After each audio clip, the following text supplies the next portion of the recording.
Pemirsa, saya sekarang sudah berada di kantor pusat Permodalan Nasional Madani (PNM). Jadi punya kantor sendiri juga. Dan sudah di ruang direktur utamanya, Pak Arief Mulyadi. Ini Pak Arief, menarik juga kantor ini punya bisa gedung sendiri, Pak. Saya masuk, wah keren juga, Pak. Kapan punya gedung, Pak? Kami ini baru pindah sekitar, berarti kalau pindah resmi Desember 1 tahun 9 bulan ini Pak Primus. Jadi selama 22 tahun kami kontrak, warga kontrakan. Kebetulan sejak kami berdiri, Juni 99, kami berkantor di Gedung Artaloka. Nah, di situ juga ya kalau bahasa teman-teman, ini anak Habibie semua nih di sini katanya karena di gedung itu ada BPIS, ada kantor representatifnya Pindad, ada kantornya Inka, pokoknya BPIS lah, grupnya BPIS. Salah satunya kami. Dan di di gedung itu pula kami memulai setelah pemerintah mendirikan. Kami didirikan 1 Juni 99, berarti di periodenya Presiden ketiga kita, ya, Pak almarhum Bapak B.J. Habibie. Nah, yang menarik itu ini perusahaan yang bergerak di usaha mikro, ultra Kecil. mikro, kecil, bahkan di bawah kecil kan, mikro, Kecil, ultra kecil. mikro ya. Yang tadi dijelaskan calon penonton tadi, ruang lantai berapa nanti? Dashboard. Lantai 2, dashboard Dashboard itu kredit paling banyak 2 sampai 5-6 juta ya. Betul. Average ya. Average. Kan berarti kan luar biasa. Punya gedung ini berapa lantai, Pak? Ada 16 lantai. 16 lantai, ada 2 gedung, sebagian gedung buat gedung parkir. Dibeli Jadi kapan? Dibeli kapan, Pak? ya persis di tahun 2021, pada saat pandemi kami pindah ke sini. Berarti sudah masuk BRI. Belum. BRI tahun lalu ya? September 2021, tapi kan proses pembelian kami lakukan sebelum, karena RKAP kami di 2001, kebetulan belum masuk BRI. Oke. Nah, sekarang tentang Permodalan Nasional Madani. Ini kalau Presiden kita Pak Jokowi dalam pidato bicara UMKM memang dia sering menyebut PNM karena itu success story luar biasa, termekar ya. Dan tadi saya Corporate Secretary PNM, Pak Dodo sudah tunjuk saya, itu ada outstandingnya akumulatif ya, 19 juta ya, tapi yang aktif 15 juta, bahkan hari ini 15 juta ya. 14,7 juta. 14,7 juta ya. 14,7 yang aktif. Iya. Dan kemudian kalau itu kan baru mulai 2015 ya. Belum 2016 malah. 2016 ya. 2016. Berarti belum sampai 1 dekade ya. Belum. Jadi ini Pak Arief sendiri sudah tahun berapa di sini? saya kebetulan gabung dengan PNM sejak berdiri Pak Primus. Jadi kalau bahasa teman-teman AO yang menjadi CEO. AO itu account officer, menjadi chief executive. AO menjadi CEO. In fact, Pak Arief pernah jadi AO. Dari awal saya masuk AO. Aduh, kalau ada kartu namanya saya buktikan. Saya yang keselip-selip. Iya. Luar biasa, Pak. Nah, Jadi tahu betul model bisnisnya ya, dan tahu persis AO di lapangan. Kalau bahasa teman-teman begitu, wah ini udah tahu DNA dan tahu ini. Tapi kalau saya malah berpikirnya kebalik Pak Primus. Ini katak dalam tempurung saya, nggak keluar dalam tempurung. Nanti untuk setelah mencapai target 16 juta ya, targetnya nasabah. Kalau tahun ini 2023. Ya, kami akan upayakan di 16 juta. 16 juta nasabah aktif. Aktif. Kalau sudah outstanding sudah 19 juta kan. Kalau total yang sudah mendapatkan pembiayaan sejak 2016 itu 19 juta. Jadi 2016 kami baru bisa merekrut sekitar. Di 2015 sudah ada, tapi hanya 1,5 bulan, hanya 800 nasabah. Iya. 800 orang nasabah. 2016 ada 412.000 nasabah. 2017 mencapai 2.035.000 nasabah. 2017 2017 2 juta, 2018 4 juta 43 ribu nasabah. 2016 6 juta sekian, 6 juta sekian nasabah. Kepanjangan kalau saya sebut belakangnya tadi. 2019 yang 6 juta nasabah. 2020 di tengah pandemi kami masih bisa growth menjadi 7,8 juta nasabah. 7,8 juta nasabah. 2020 itu, 2021 tumbuh 11 juta sekian nasabah. Nah, 2022 13,8 juta nasabah. Per hari ini sudah 14,8 juta nasabah. Per hari ini 14,8 juta nasabah dengan total kredit Yang disalurkan 200 sekian triliun, tapi year to date sampai hari ini ada 48 triliun. 48 Nah, jadi kalau saya cerita, di 2016 dalam setahun khusus yang PNM Mekar, kami baru bisa menyalurkan 880 miliar per tahun dalam setahun dengan jumlah nasabah yang 400 ribu tadi. Di 2022 kami bisa menyalurkan khusus Mekar 63 triliun. Jadi yang di 2000 setahun. Jadi yang di setahun bisa menyalurkan begitu banyak ya? Ya karena jumlahnya udah banyak. Jadi yang di 2016 kami capai dalam setahun, di 2022 tidak lebih dari 2 hari. Ya, coba berapa tahun tuh berarti? 2016 ke 2022 hanya 6 tahun. Yang tadinya setahun bisa kita percepat.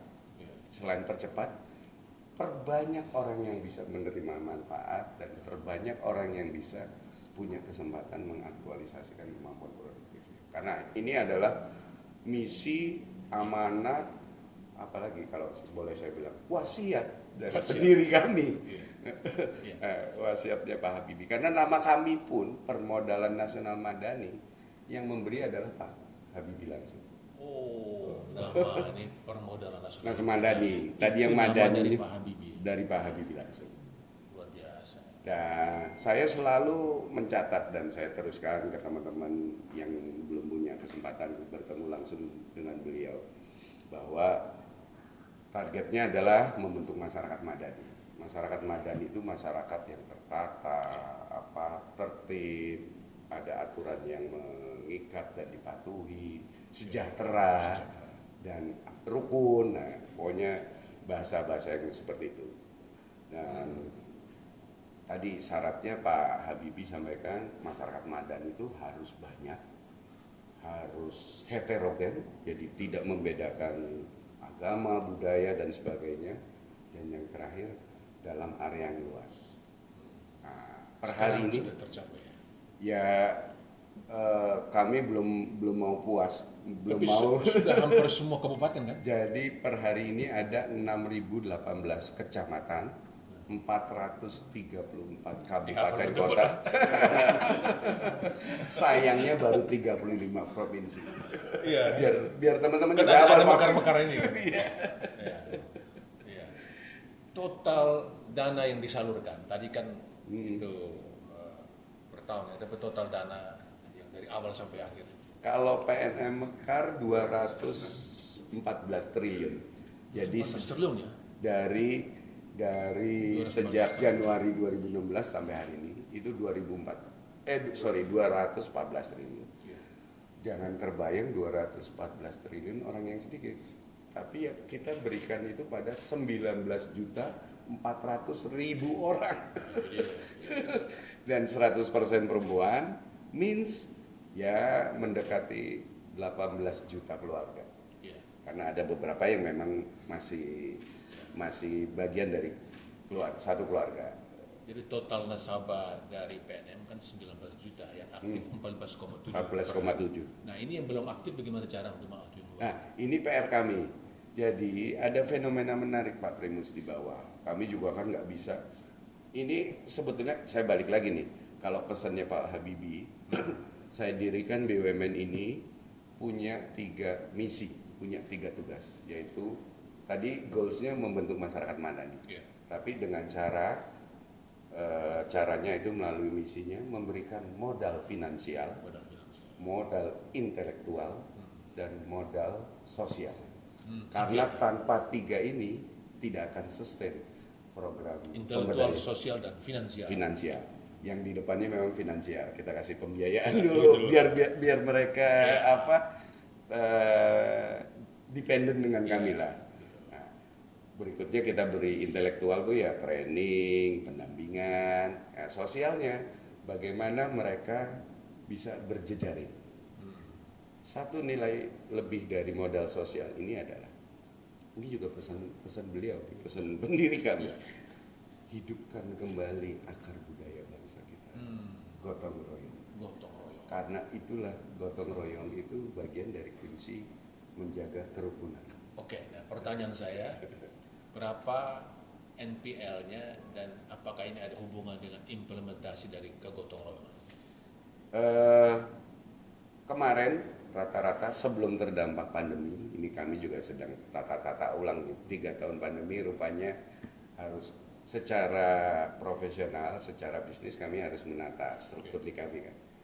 Sebelum ya sampai 2002, sampai awal tahun kemarin, tidak pernah di atas 0,2%. 0,2%.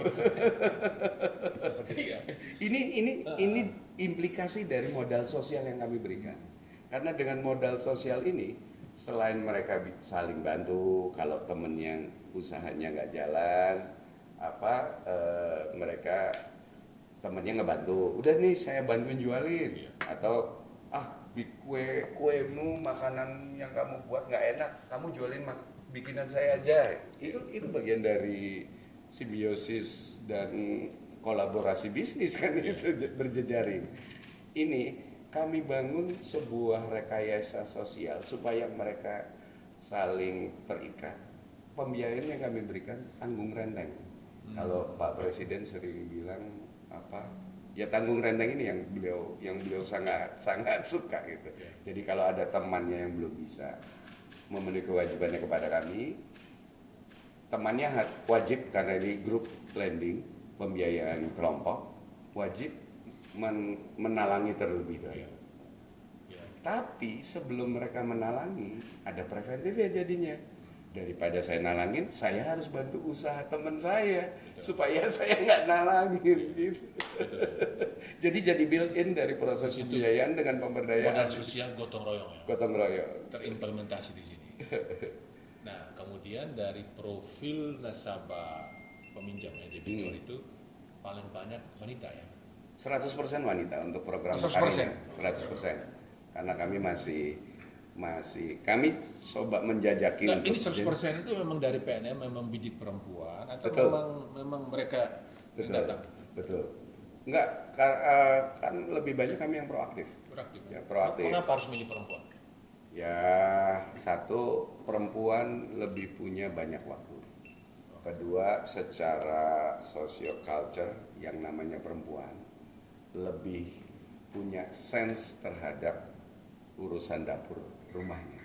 Jadi kalau dia ada pendapatan tambahan, pasti untuk memenuhi kekurangan kebutuhan atau basic need rumahnya. Jadi tidak untuk outflow. Nah, kalau laki-laki kami khawatir buat rumah lain nanti. Enggak. Saya juga laki-laki. Ada pemilu seperti itu. Ya. Ketiga, disiplin. Disiplin. Keempat, lebih bisa kita grouping. Nah, ini juga bagian dari rekayasa sosial yang kami lakukan dalam rangka mengisi. Mohon maaf, kalau ibu-ibu nyender di jemuran, di pagar ngumpul 3-4 orang, bisa cerita ibu yang nggak ada di situ. bahasa kerennya apa? Gibah. Nah, kalau sekarang kita kumpulkan, mereka tetap ngobrol. Soalnya katanya perempuan harus 20.000 kata Pak Primus sehari katanya. Laki cuma 7.000. Sekarang kami fasilitasi mereka untuk ngobrol yang produktif. Kalau ngobrol produktif, hanya ngobrol produktif membosankan. Kita tambahi konten parenting, kita tambahi konten dengan berapa produsen makanan sehat, apa yang harus dipenuhi, asupan apa yang harus dipenuhi dalam keluarganya. Ini juga bagian dari target jangka panjang kami, memanfaatkan bonus demografi gitu. Jangan nanti stuntingnya Indonesia maju, stuntingnya juga maju.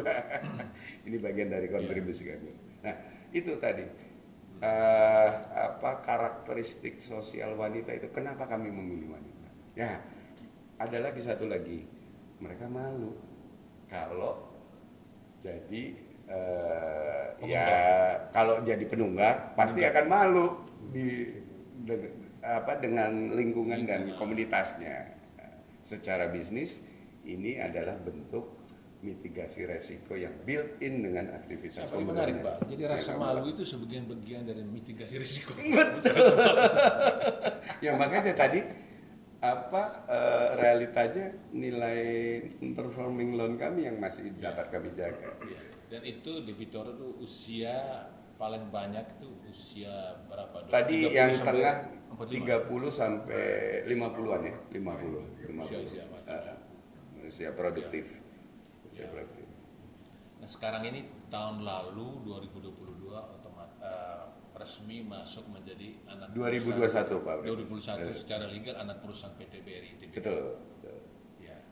Nah ada nggak sinergi dengan itu bisnisnya Bank Rakyat Indonesia yang punya satelit, yang punya digital, dan mereka juga punya Brilliant. Jadi waktu kemarin main bola itu, sebelum main bola pidato dulu Pak Sudarso menjelaskan bahwa kami ini sukses menerapkan dua, yang high tech dan high touch. High tech kami punya, kami digital di mana-mana, tapi high touch kami punya Brilliant 663.000. 600 ya.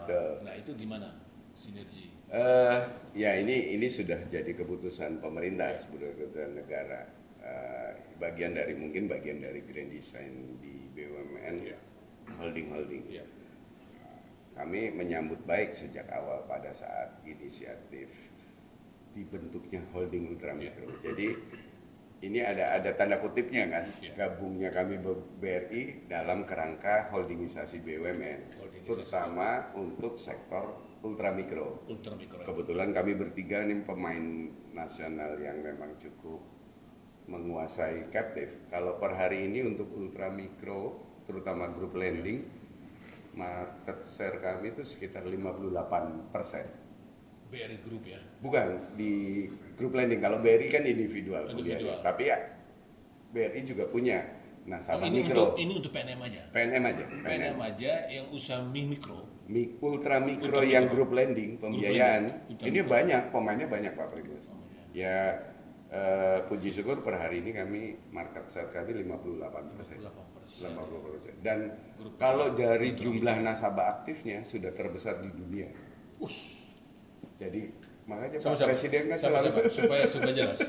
Nasabah aktif dari PNM berjumlah 14,7 juta. Aktif. Itu ultramikro. Dan itu terbesar di dunia. Pokoknya Gramin Bank di mana negara mana itu kalah. Kalah sama PNM. Ini PNM bukan bank. Bukan. Kecanggihannya melebihi bank malah. Kita kembali ke laptop nih. Kita tadi bicarain holding ultramikro. Nanti saya di ini kok nggak bawa. Karena kami sudah punya, Pak Primus tahu lah, sering dengar kan. Kami punya Brigade Madani, BRI, Pegadaian Madani, Permodalan Nasional Madani. Ini menjadi activation culture kami, bahwa kami ke lapangan dengan satu visi lewat Brigade Madani. Brigade Madani. Outletnya namanya Senyum. Senyum. Kami bertiga per hari ini ada sekitar 1.200 outlet. Ada yang kami bertiga, ada yang BRI berdua Pegadaian, BRI berdua kami, tapi yang lebih banyak yang kami bertiga. Outlet Senyum, singkatannya dari Sentra Layanan Ultramikro. sentra ultra jadi mikro. melayani pelaku usaha ultra mikro juga harus senyum. Kreatif juga ya buat singkatannya. Jadi gini, kalau dari usia kami tahun ini baru berulang tahun ke-24. BRI ke-128 tahun kemarin, Desember. Pegadaian 118 atau 108, saya agak lupa, sekitar itu.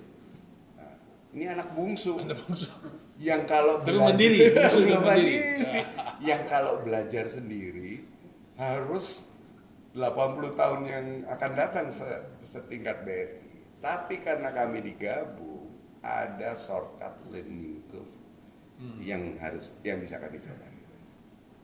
Termasuk talent BRI kami minta untuk diperbantukan, ditugaskan di kami, bukan dalam rangka menguasai PNN, tapi transfer knowledge dalam rangka shortcut. Satu. Kedua, kami ini kan cari dana sendiri, Pak Primus. Sekarang outstanding kami itu sekitar 45-46 triliun. Ada yang dari pasar modal, ada yang dari dari perbankan, ada dari lembaga donor dan sebagainya. Dengan hadirnya BRI di belakang kami, yang asetnya berapa tuh? 2.000 dibanding 50, sekian ribu, membuat kepercayaan investor juga semakin tinggi pada kami, mempermudah kami dalam funding. Kalau infrastruktur udah nggak perlu dipertanyakan. Nah, tadi yang agen Briling, sejak September kami sah menjadi satu keluarga itu di 13 September 2021. 13 September 2021. Di saat Pak Menteri BUMN Pak Erick Thohir tanda tangan dengan Pak Sunarso itu 13 September 2021. Sampai hari ini ada 110.000 lebih ketua kelompok kami, ketua kelompok nasabah PNN Mekar yang menjadi agen Briling. Jadi yang tadi kemarin disebutkan Pak CEO Group 600.000 sekian, 110.000 sumbangan dari PNN Mekar. Tapi kolaborasi sudah terjadi. Udah. Jadi, Dan ini menghadirkan bank hybrid BRI ke ujung-ujung pelosok. Bahkan di tempat-tempat yang tidak ada atau jauh dari layanan perbankan, termasuk ATM. Contoh di Pulau Padar, Pulau Rinca. Sekarang sudah ada nasabah Mekar yang jadi agen Briling, melayani teman-temannya dan melayani lingkungannya. Ya. Nah, Mekar, Pak. Jadi kalau bicara PNM ada Mekar. Nah, ini yang total kredit total nasabah 14,7 juta itu semuanya Mekar.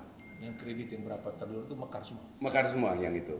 Kalau yang lain kebetulan saat ini Mekar ini ada sekitar 82% dari portofolio kami.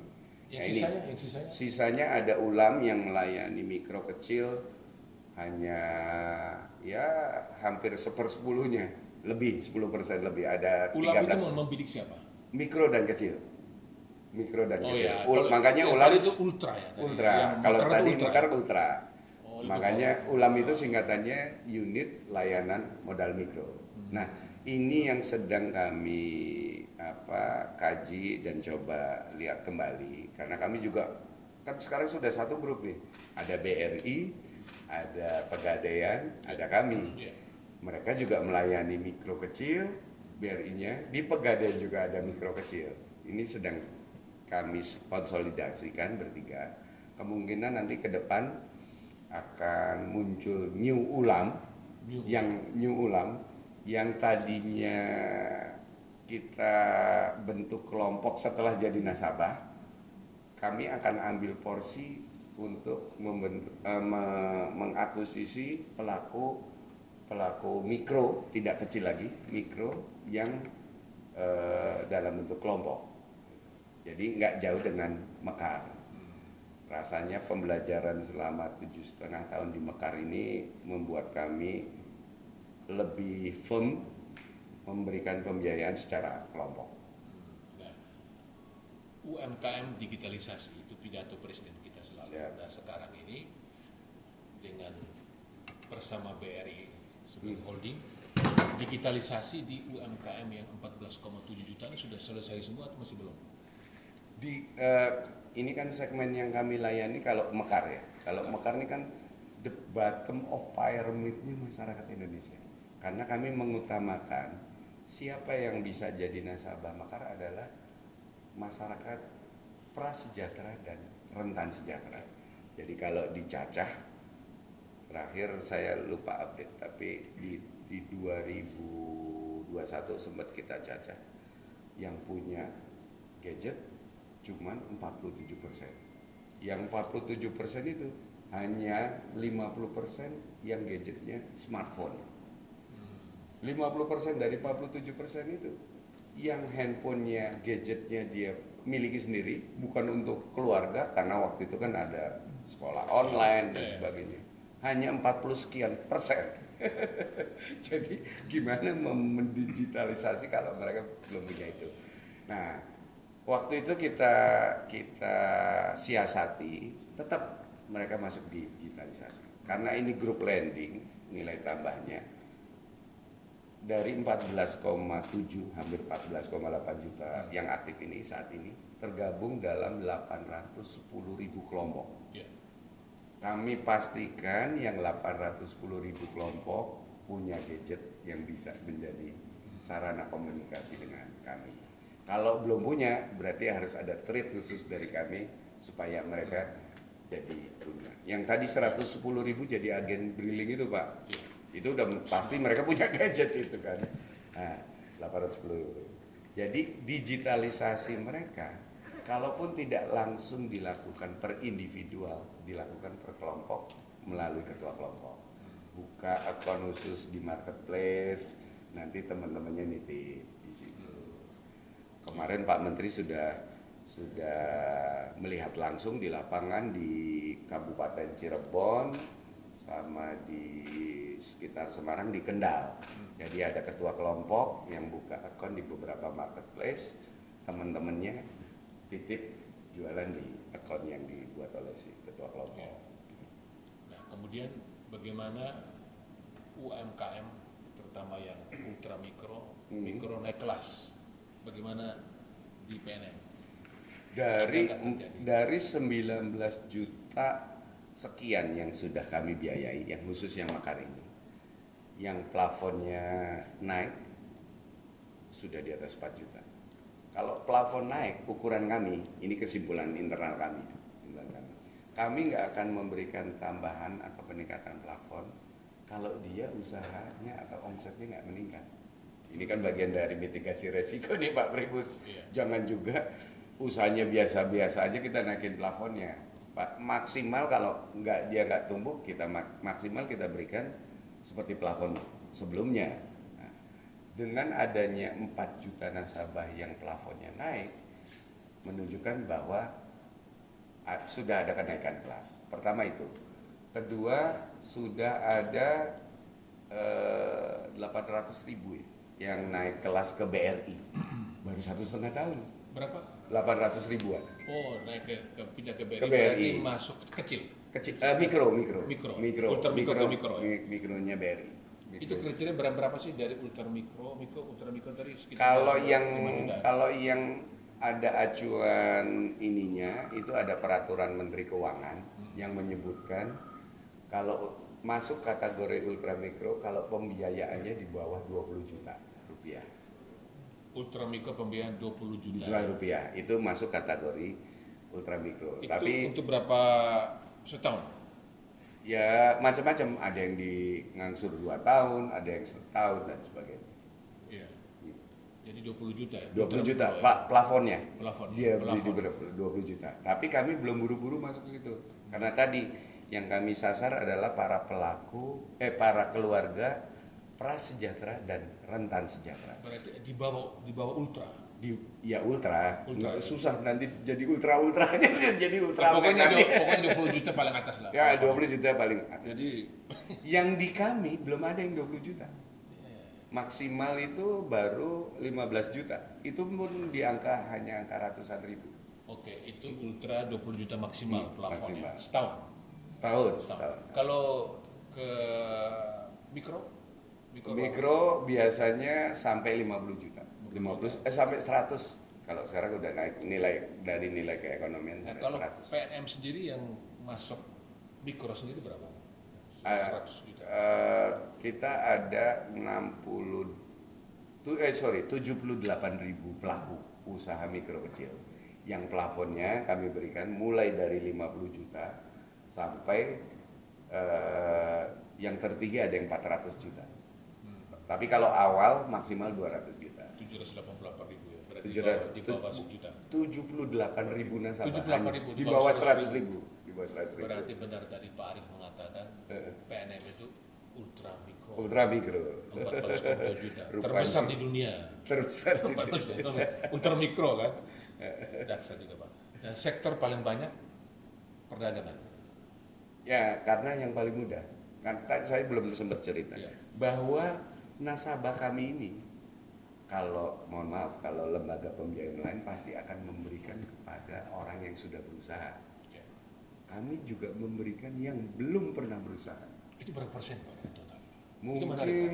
Mungkin ada sekitar 40 sampai 42%. Baru Luar biasa, mulai Pak. berusaha. Satu hal nih yang menarik di lapangan Pak Primus, bahwa program kami ini juga meningkatkan confidence mereka untuk berinteraksi, untuk berusaha. Ya mohon maaf, masih banyak saudara-saudara kita yang di bawah. Sudahlah nak, kita emang sudah lahir miskin, mbah buyutmu miskin, kakekmu miskin, mama bapak miskin, kamu nggak usah mimpi tinggi-tinggi. Sekarang bangkit. Kenapa? Ini juga dampak dari kita grouping itu. Dampak ini bentuk pembiayaannya kelompok. Bisa jadi kalau kami berikan per individual, tapi repot banget ya, cuma 2 juta, 4 juta. Kalau kami berikan secara individual, dampaknya tidak akan terlalu secara sosial tidak akan terlalu besar. Ini mereka jadi pede karena pasti teman-temannya akan membantu. Tadi ada satu paksaan yang kami desain. Kalau temanmu nggak bisa bayar kewajibannya, kamu wajib nalangin ke kami, ke PNM. Sehingga ada effort temannya untuk membantu minimal mentransfer knowledge untuk usaha. Nah, jadi paling banyak itu perdagangannya. Makanya paling banyak Dan perdagangan. khususnya makanan paling banyak itu. Kebetulan seperti itu. Karena yang bisa ini kan ekonomi sirkuler yang berlaku dalam komunitas-komunitas kecil. Yang paling bisa dilakukan dan dimulai yang makanan. Saya yakin dalam satu lokal nasabah kami di 6.018 kecamatan ini, mereka akan bertukar produk. Yang satu masak nasinya, yang satu masak lauknya, yang jual nasi beli lauk sama temennya, yang begini. Tapi di luar itu saya sangat bangga. Dunia muter aja. Di luar itu saya merasa bangga. Akhir tahun lalu saya dipanggil langsung Pak Presiden untuk lapor posisi hari ini. Saya ingat tanggal 16 Desember itu karena setelah beliau mantu khusus lapor. Beliau sampaikan PNM Mekar banyak membantu pertumbuhan ekonomi, menjaga pertumbuhan ekonomi ini selama pandemi. Kenapa? Saya masih hubungannya kan kami cuma nyalurin 64 juta. Karena menjaga masyarakat, menjaga daya beli dan tingkat konsumsi masyarakat. Ya tadi, sirkulernya jalan mereka. Nah pertanyaannya ada nggak yang tadi masyarakat prasejahtera naik kelas Pak? Menjadi sejahtera, ada ya? Jadi, kami sudah kalau lakukan DPS, beberapa survei Pak, ya. Pak Primus. Jadi kami coba melihat dampak terhadap pembiayaan dan pembinaan pemberdayaan yang kami lakukan. Contoh gampang, banyak yang testimoni nasabah, yang hasil surveinya saya nggak hafal nih. Kali ini saya ngaku nggak hafal, karena tebel-tebel semua dari beberapa pertumbuhan ini. Tapi dari testimoni yang saya dengar, yang tadinya anaknya tidak sekolah jadi sekolah. Kenapa? Sekolah gratis, ada program pemerintah, ada BOS, ada apa. Sekolahnya nggak bayar. tapi anaknya mau sekolah buat beli seragam, sesuatu buat saudara-saudara kita yang di Transjaya. Mereka belum mengutamakan beli seragam kalau untuk urusan makannya belum selesai. Dengan adanya pendapatan tambahan, urusan makannya urusan bapaknya, yang jadi buruh lepas, yang jadi kuli angkut, yang jadi kenek truk atau tukang becak dan sebagainya. Nah, setelah ibunya lewat program Mekar ini mendapatkan pendapatan tambahan, bisa beli seragam. Ada yang sudah punya seragam, anaknya nggak mau berangkat sekolah karena nggak punya sepatu. Kalau nggak ada pendapatan tambahan, mereka nggak bisa belikan. Sudah punya sepatu, punya seragam, nggak mau sekolah anaknya karena malu di sekolah nggak jajan. Ibunya nggak bisa ngasih uang. Kalau ngasih makanan dia bisa metik, ikannya bisa dia pancing, dimasak di kotak. Tapi bukan itu. Ada suatu, ya ini bagian dari dampak sosial ya, ngelihat teman-temannya jajan dia enggak. Tapi dengan ibunya berusaha, walaupun tidak, ya jangan kebayang Pak Primus hidupnya tadinya rumahnya tadinya punya motor terus jadi punya mobil karena usaha. Tambahan-tambahan seperti itu. Nah itu sudah sekian ribu testimoni yang kami. Ya, Pak, 14,7 juta nasabah aktif ya. Jadi tahun ini penyaluran dana berapa triliun tahun ini? Year to date per hari ini 49 ya, hampir 49 triliun. Ada target nggak penyaluran dana? Kami sih best effort ke 70 triliun. Ya moga-moga tercapai lah Pak Primus. Ada mandat nggak harus berapa? Kalau mandatnya ya hanya 60-an, 60 sekian, biasa. Teman-teman nih, bukan saya loh, teman-teman yang bersepakat dan komit, pokoknya kita harus achieve beyond the target kan.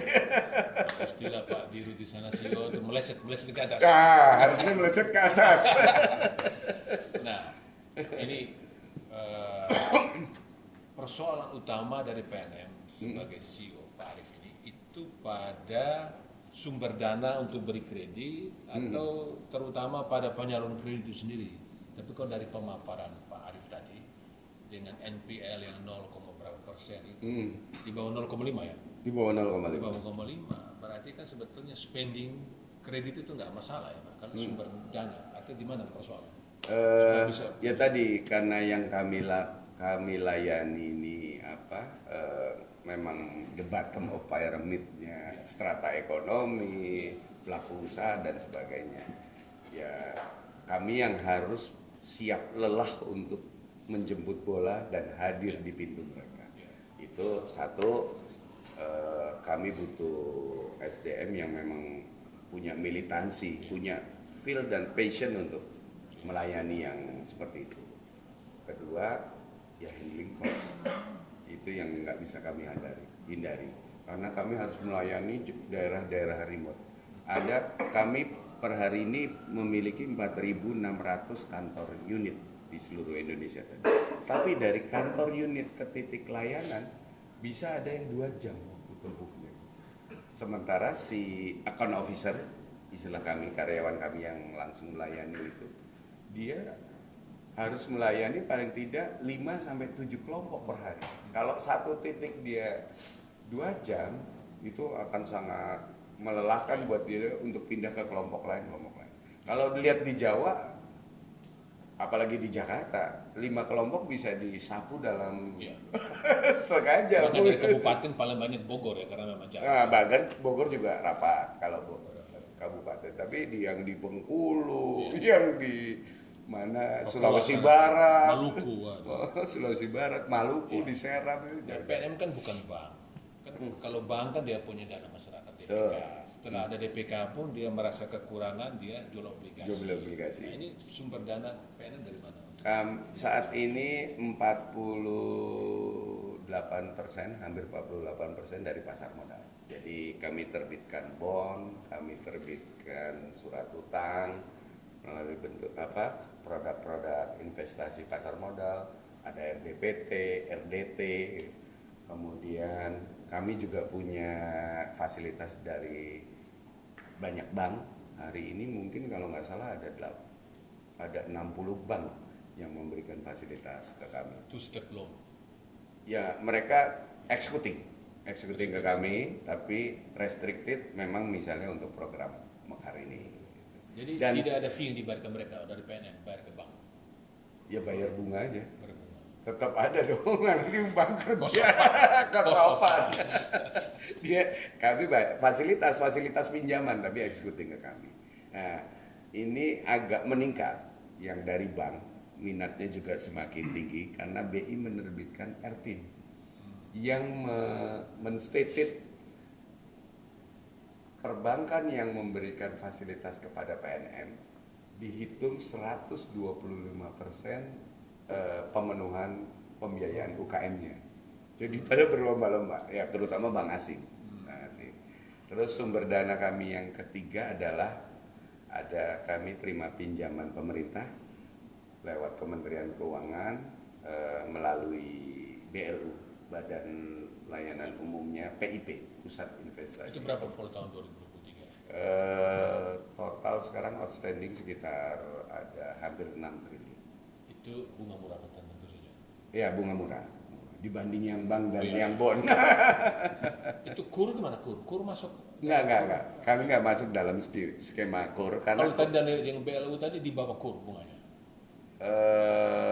sedikit di atas. Kalau dari pemerintah. Nah sekarang ini menarik, itu suku bunga dilempar ke mereka berapa sih per bulan? Suku bunga? Sekarang average sekitar 22%. 20%. Sebetulnya tadi yang saya sampaikan dengan handling cost kami yang tinggi, mereka nggak perlu keluar dari misalnya ke outlet atau jejaring lain yang jauh, sangat murah sebetulnya. 22%. 22%. Nah, sekarang, Tapi bertahap, kalau mereka disiplin, usahanya tumbuh terus. Sekarang yang terendah kami berikan 17%. Karena ini komitmen kami terkait dengan pendirian holding ultramikro juga, bahwa secara organik kami akan turunkan 17% berapa persen dari total semua? Ada hampir dari 40 ya mungkin sekitar hampir 10%, 9 sampai 10%. Nah, kalau pemerintah ya nih, saya berimajinasi aja. Ini kita sudah menemukan model ini. Ternyata PNM efektif untuk menjangkau masyarakat paling bawah tadi. Kalau Pak Ari bilang the bottom of pyramid Indonesian population. Mereka mengguyur orang 50 T misalnya untuk PNM. Mampu nggak menyalurkan? Loh, kami setahun kemarin 2002 62 triliun. Setahun. Tadi target turun Per hari ini year to date sudah 49 triliun. Kalau 50 triliun nggak sampai setahun. berarti iya.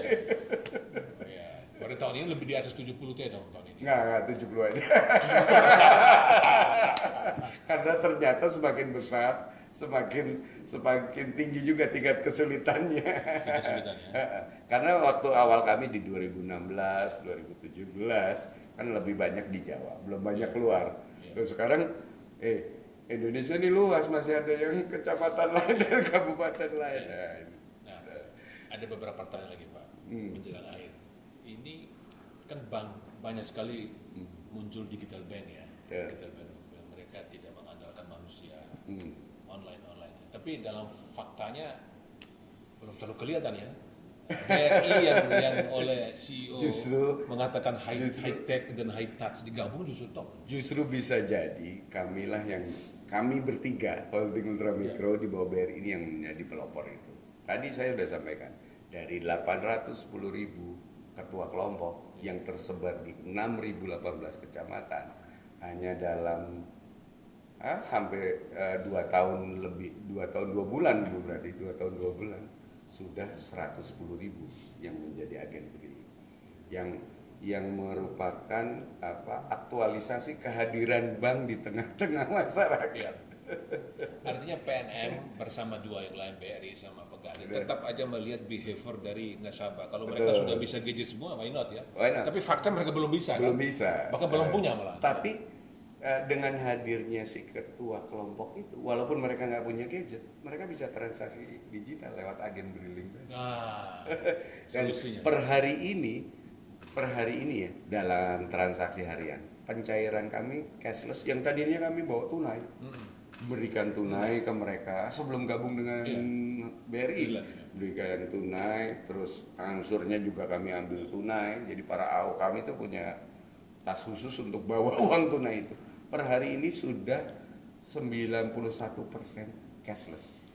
Jadi langsung 91% cashless. langsung masuk ke rekening mereka. Sabar, 91% dari Enggak dari 14, Bukan. dari yang pencairan di transaksional. Karena sehari mungkin ada sekitar 200 sampai 280 ribu nasabah yang kami cairkan pembiayaan.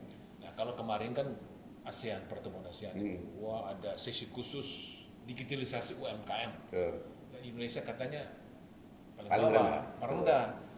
Nah ini Pak Arief sebagai komandannya PNM ini yang jumlahnya kalau sekarang 14,7 juta nanti akan segera ke 16, ke 20 dan seterusnya. Itu kapan bisa fully digital? Kami optimis. Kenapa? Ini kan mereka dalam sebuah ekosistem, Pak Primus. Ya. Walaupun si subjeknya belum bisa berdigitalisasi, kami bisa fasilitasi di bawah dukungan holding BRI. Ya. Ekosistem ini akan bisa bertransaksi dalam transaksi digital. Ini kan tinggal masalah fasilitasi aja untuk informasi supply, informasi demand dalam ekosistem ini. Dan ini akan semakin dahsyat. Sekarang baru yang kami yang 14,7. Kalau terus dikawinkan dengan ekosistemnya BRI pada saat kami selesai konsolidasi, yang mungkin jadi off-takernya nasabah kami atau jadi pemasoknya nasabah kami. Terus dikawinkan juga dengan ekosistemnya pegawai. Apa nggak dahsyat, Pak Primus? Tahun berapa selesai kira? Saya tunggu instruksi Pak CEO grup Pak aja. CEO. Tapi effort kami terus ke arah situ. Iya. Dan nggak setiap tahun, malah setiap bulan ini sudah tumbuh progresnya. Contoh transaksi cashless yang meningkat jauh, kemudian ketua kelompok yang bisa kami onboardingkan menjadi agen briling. Ini kan jadi proses literasi dan inklusi udah bukan keniscayaan lagi, kami lakukan bertiga.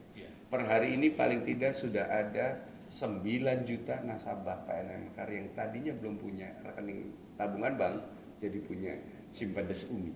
Mantap. Simpedes Umi. Umi itu Ultra Mikro. Ultra Mikro. Umi. Simpedesnya produk brandnya BRI Simpanan Pedesaan. Simpedes ya, dari saya SD sudah Simpedes. Udah ada Simpedes. SD. Tabana Simpedes. Nah, karyawan dari PMN itu sebagai nakoda itu berapa karyawan dan profilnya pria wanita usianya? Karena melayani nasabah perempuan semua, Betul. nakodanya laki-laki. Iya. Apakah semua laki-laki Saya karyawannya? minoritas malah di sini. Sekarang kami punya 72.000 lebih 72.000. keluarga besar PNM. 72.000. 72.000. Kami nggak pernah sebut karyawan, Pak Primus. Di sini keluarga. Bahasanya teman-teman ini keluarga besar. Ada 72.000. Hanya di bawah 11.000. Jadi sekitar ya 11.000 lah, 11.000 pria. Jadi dari 72.000, 11.000 pria. Yang wanitanya 61.000. Itu sengaja memang waktu rekrutmen atau gimana? Memang By nature kayaknya. By nature. Karena yang dilayani perempuan yang harus hadir di Jadi situ sebetulnya perempuan. laki-laki malas juga lamar di sini. Tapi kan Rupanya ada korelasi tadi yang saya sebut. Kenapa pilih nasabah perempuan ya hampir sama. AO Karena ini kan tugasnya tugas yang bawah. Banyak Ya, perempuan. AO itu perempuan. Oh, Ya. Jadi total AO per hari ini ada 43.000 yang langsung mengelola nasabah tadi. Dari 14,8 kita ada 43.000, jadi per AO handling sekitar 340 sekian nasabah. kalau cabang ada berapa? Unit ada 4.600, ada 62 cabang dikoordinir oleh 62. Jadi walaupun kita era digital sekarang, cabang-cabang itu tidak terlalu bagaimana Sebetulnya kami tidak menyebut cabang atau unit kami itu kantor, lebih tepatnya sebagai rumahnya teman-teman. keluarga memang rumah. Enggak, karena Dan memang keluarga mereka kantor. juga tidur di situ. Oh ya, oh begitu. Tidur di situ ya tadi karena Remote tugasnya remote, terus kalau pulang butuh berjam-jam, ya mereka pilih di situ. Ya betul-betul rumah, kita sediakan tempat untuk tidur, tempat untuk makan dan sebagainya. Nah, itu ada 4.600 unit. Tahun ini ada nggak corporate action untuk dapatkan dana, sumber dana, atau bond atau apa di pasar modal? So far sampai hari ini ya moga-moga tidak ada perubahan yang signifikan ya. Kami masih aman. Kami masih punya PUB kalau sewaktu-waktu kami terbitkan bond, LCU dari perbankan juga masih cukup banyak. Ya. Nah, terakhir Pak, karena ini kita akan streaming ya, mungkin banyak yang menonton se-Indonesia, kita punya tim sosmed juga bagus, juga banyak milenial Pak kita. Oke. Itu pesan Pak Dirut kepada para nasabah Mekar dan calon Pak. Tadi menarik bahwa ini PNM itu justru mencetak entrepreneur baru. Ya. Jadi ya intinya buat para nasabah yang sudah existing, teruskan usaha, lebih percaya diri. Karena ibu-ibu tidak sendiri, ada kami, ada BRI, ada Pegadaian yang akan membantu dan mendampingi ibu-ibu untuk meningkatkan usaha. Kalau sekarang ibu-ibu berusaha hanya untuk memenuhi kebutuhan ibu-ibu, kalau ibu tumbuh, ibu akan memberi tambahan nilai tambah buat lingkungan. Kalau ordernya banyak, tukang angkutnya kan pasti nambah juga ongkosnya. Pasokannya nambah. Tukang becanya yang nganter nambah, yang keliling memasarkan udah banyak soalnya Pak Primus, itu juga nambah. Jadi semakin tumbuh usaha ibu, semakin besar ibu memberi manfaat sekeliling. Buat yang belum, silahkan lihat teman-temannya yang sudah mulai berusaha dan bergabung dengan kami, dan yakin bahwa tidak ada yang tidak mungkin, semua orang bisa melakukan. Semua orang bisa melakukan, Bisa maksudnya melakukan menjadi sebagai pengusaha. Menjadi pengusaha. Nah, setiap orang bisa menjadi pengusaha. Kan begitu. Pemirsa, demikianlah perbincangan saya, perbincangan santai dengan Direktur Utama PT Permodalan Nasional Madani, Pak Arief Mulyadi, yang ternyata bertumbuh dari PNM, dari AO menjadi CEO. Dan Pak Arief ini jugalah yang membuat PNM memiliki nasabah ultramikro 14,6 juta per hari ini, dan itu terbesar di dunia. Jadi bukanlah negara sana yang terbesar, Indonesia PNM. Sampai jumpa. Terima kasih.